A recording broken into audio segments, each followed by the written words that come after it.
Indira garden Deopur येथे महाविकास आघाडी मैत्रीपूर्ण लढत समाजवादी पार्टीचे धुळे शहर विधानसभा मतदारसंघाचे अधिकृत उमेदवार माननीय इर्शादभाई जहागीरदार यांच्या प्रचारार्थ जाहीर सभेचे आयोजन करण्यात आले होते। एकंदरीत या धुळे शहराचे राजकारण बघता अतिशय खालच्या दर्जाचे राजकारण होत आहे। कुणी धर्माच्या नावावर, कुणी खालच्या भाषेत वैयक्तिक टीका टिप्पणी करीत आहेत।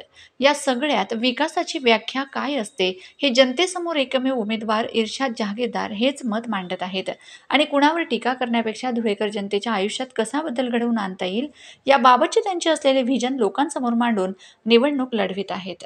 रस्ते, गटार, लाईट, स्वच्छता ह्या गोष्टी विकासात येत नाही तर त्या लोकप्रतिनिधींच्या जबाबदारीत येतात आणि विकास म्हणजे चांगली शिक्षण व्यवस्था, तरुणांना रोजगार मिळावा यासाठी उद्योग आणणे। इथल्या मुलाबाळांना विरंगुळा करण्यासाठी शहरात एकही गार्डन उपलब्ध नाही। इथल्या युवती महिला यांना सुट्टीच्या दिवशी वेळ घालवता येईल असे एखादे ठिकाण नाही। अशा असंख्य लोकोपयोगी कामांपासून धुळे शहर अनेक वर्षांपासून वंचित आहे। इथल्या तरुणांना नाहक चुकीच्या व्यवसायामध्ये अडकवून ठेवले जाते आणि त्यांच्या भविष्याची पर्वा न करता फक्त वापर केला जातो। ही दयनीय अवस्था धुळे शहराची आहे। सरकारी शाळांमध्ये भेटणारे शिक्षण हे आंतरराष्ट्रीय दर्जाचे असावे। जी मुले धुळे शहरात काही शिक्षण घेऊ शकत नाही त्यांच्यासाठी अद्यावत अशी शिक्षण व्यवस्था निर्माण करणे, आरोग्य सुविधा ह्या अद्यावत भेटल्या पाहिजेत यासाठीच मी उमेदवारी करीत आहे असं आपलं मनोगत व्यक्त करताना इर्शादभाई जहागीरदार यांनी सांगितले। यावेळी इंदिरा गार्डन परिसरातील नागरिक मोठ्या संख्येने उपस्थित होते। यावेळी इर्शादभाई जहागीरदार, कैलासभाऊ चौधरी, पप्पू भैया मसालेवाले, महेंद्र शिरसाट, निखिल पाटील, श्यामकांत मोरे, गीतांजली जाधव, आयुष काकडे, राज चौधरी, पिंटू चौधरी, तेजस रणसिंग, संतोष केदार, गणेश धुळेकर, अभिजित देवरे, राहुल पोळ, मोहसिन पठाण, स्वप्नील पोळ, रोहन पोळ आदी मान्यवर मोठ्या संख्येने उपस्थित होते। मला प्रत्येक नागरिकाकडून एकच मदत पाहिजे, आम्ही सगळे एकत्र आहे, आम्ही धुळे शहराला मिळून अमन आणि शांतीचं शहर बनवू आणि ज्या दिवशी आम्ही हे बनवायला सक्सेसफुल झालो, आम्ही यशस्वी झालो, त्या दिवशी धुळे शहराचा कायापालट झाल्याशिवाय राहणार नाही। इथं मोठमोठे फॅक्टरी इंडस्ट्री आल्याशिवाय राहणार नाही हे मी तुम्हाला वचन देतो आणि विश्वास देतो। मला हे सांगा, तुमचे घरातले, तुमचे वस्तीतले, तुमचे कॉलनीतले जे पोरं उच्च शिक्षित आहे, जे पोरं ग्रॅज्युएट झाले, त्याच्यातले किती पोरं पोरी मुंबई आणि पुण्याला निघून गेले नोकऱ्यांसाठी? हाय का नोकऱ्या इथं? तरुण मित्रांना मी विचारतो, हाय का नोकऱ्या इथं? तर ह्यांना हे नोकऱ्या द्यायचं काम आपल्याला करायचं, ह्याच्यावर कोण बोलायला तयार नाही। दुसरं, हे शहराला मोठा रोग लागलेला आहे ते म्हणजे भ्रष्टाचाराचं आहे। हे शहरातल्या प्रत्येक नागरिकाला पण कुठं जायचं असलं तर त्याला तिथं भ्रष्टाचारासाठी पैसे द्यायला लागतात, तेव्हा त्याचं काम होतं आणि मोठ्या प्रमाणात मध्ये नागरिकांचे विकास कामांमध्ये भ्रष्टाचार केला जातो। तर हे भ्रष्टाचार मुक्त धुळे शहर बनवण्यासाठी आम्ही प्रयत्न करणार आहे आणि ते प्रयत्न करण्यासाठी मला तुमची सर्वांची साथ लागणार आहे।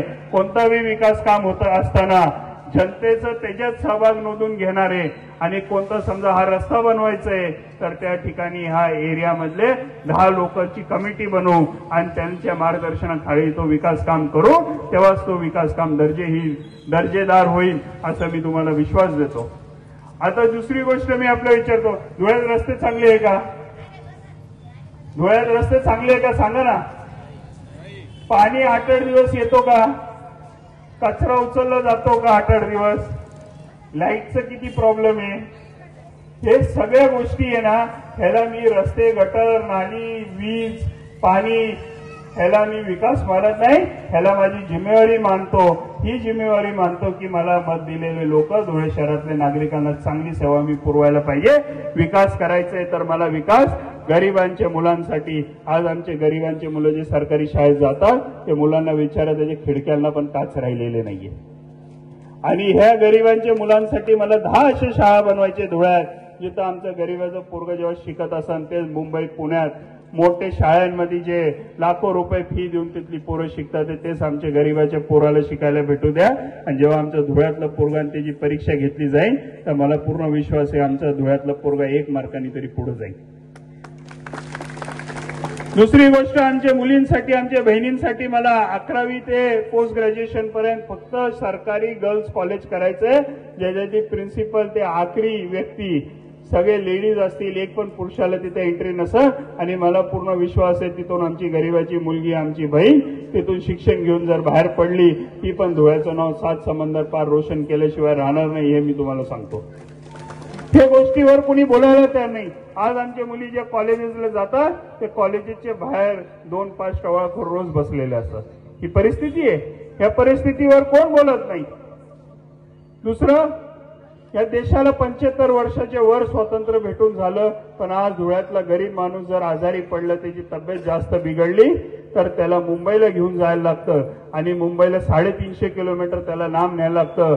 मी असं 100 बेडचं सुपर स्पेशालिटी हॉस्पिटल सरकारी करणार, ज्याच्यात आमच्या धुळ्यातला जळगावचा नंदुरबारचा कोणताही गरीब माणूस आजारी पडलं तर त्याला मुंबईला न्यायची गरज पडणार नाही. त्याचा इलाज इथं धुळ्यामध्ये होईल आणि तो आपल्या घरी लवकर चांगलं स्वस्थ घेऊन लवकर आपल्या घरी पोहोचन, ह्याची व्यवस्था देखील करायचं काम मी करणार. मी गरीब लोकांसाठी रोज काम करत आलो. तुम्ही माझ्यावर विश्वास ठेवा.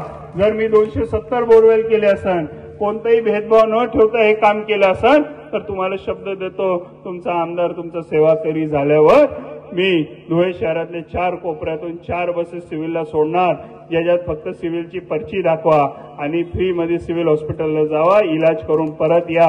200 रुपये रिक्षाला घालवायची तुम्हाला गरज पडणार नाही, हे तुम्हाला वचन या ठिकाणी देतो. आणि तुम्हाला परत एक दुसरा वचन देतो की तुमचा मुलगा तुमचा भाऊ म्हणून तुम्हाला एक जबान देऊन जातो की माझ्या हातातून कोणतं असं कृत्य होणार नाही ज्यामुळे माझे धुळे शहरातल्या नागरिकाची मान शर्मेनी खाली होईल, हे मी तुम्हाला वचन देतो या ठिकाणी. आणि तुम्हाला अधिकार देतो की तुम्ही माझ्याकडून काही चुकीचं झालं तर तुम्ही मला प्रश्न विचारू शकता. तुमच्यातला आमदार मला कधी गर्व येणार नाही, कधी ते घमंड येणार नाही, पण तुमच्यासाठी माझे आयुष्यातले 5 वर्ष आपण मला जी संधी देणार त्याच्यातला प्रत्येक मिनिट धुळे शहर कसं बदलायचं त्याच्यासाठी मी प्रयत्न करीत राहीन. आणि जशी सायकल हे गरीब माणसाचं आव्हान आहे, पण तुम्हाला हे पण सांगतो की सकाळी उठल्यावर मुकेश अंबानी पण सायकलवरच जिम मध्ये फिरतो, तर एक श्रीमंत माणूस आणि गरीब माणूस दोघांना सायकल लागती. तर त्यामुळे गरीब श्रीमंत हे बघू नका. सर्वांच्या जीवनात तुमच्या मुलांच्या आयुष्यात बदल आणण्यासाठी, तुमच्या मुलांचं भविष्य उज्ज्वल करण्यासाठी तुम्ही सायकल या निशाणी समोर येत्या 20 तारखेला बटन दाबा आणि सायकल मुंबईला पाठवा. ही सायकल 100% 4 निशाणीवर पतंग मुंबईला पोहोचू शकत नाही, मशाल मुंबईला जाता जाता विजू शकते, कमल मुंबईला जाता जाता पोहोचवू शकतो, पण सायकल ही मुंबईला 100% पोहोचणार. लेट पोहोचणार पण थेट पोहोचणार. आणि तिथून रॉकेटच्या स्पीडमध्ये तुमच्यासाठी विकास खेचून आणायची धमक माझ्यात आहे. आणि विकासाची गंगा तुमच्या दारावर आणल्याशिवाय मी राहणार नाही. प्रत्येकाच्या गरीबाच्या दारापर्यंत विकासाची गंगा आणायचं काम मी करीन, हे आपल्याला वचन देतो. आणि पुन्हा एकदा आवाहन करतो, येणाऱ्या 20 तारखेला 4 नंबरवर माझं ही निशाणी सायकल आहे. सायकल समोरून बटन दाबून आपण मला यशस्वी कराल. आपल्या मुलांच्या आपल्या जीवनात बदल घडवण्यासाठी मला एकदा संधी द्या. मी या संधीचं सोनं तुमच्यासाठी करून देईन एवढा विश्वास देतो आणि माझे 2 शब्द संपवतो. जय हिंद, जय महाराष्ट्र, जय